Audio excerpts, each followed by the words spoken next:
গরম পড়ে গেছে, নিরামিষ আলুর দম খেতে মন্দ লাগবে না। প্রথমে হাফ আলু সেদ্ধ করে নেবে, সেদ্ধ করে আলুটা তেলে ভেজে নেবে। তারপর তেল দিয়ে তেলে 5 ফোড়ন শুকনো লঙ্কা দিয়ে ফোড়ন দিয়ে দেবে।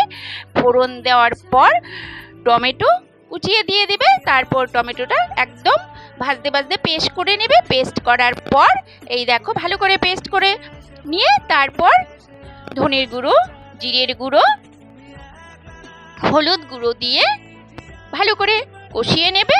কষিয়ে নেওয়ার পর স্বাদ মতো নুন চিনি দিয়ে দেবে। দেওয়ার পর আবারও একটু ভালো করে কষিয়ে নেবে। কষিয়ে নিয়ে ভেজে রাখা আলু দিয়ে আবারও কষিয়ে নিয়ে জল দিয়ে দিলেই হয়ে গেল নিরামিষ আলুর দম। আর যে যেমন ঝোল খেতে ভালোবাসো সেই অনুপাতে ঝোলটা রেখে রান্না করে নিলেই কমপ্লিট হয়ে যাবে নিরামিষ আলুর দম। ভালো লাগলে সাবস্ক্রাইব করতে কিন্তু একদম ভুলো না। সবাই খুব ভালো থেকো, টাটা, বাবাই।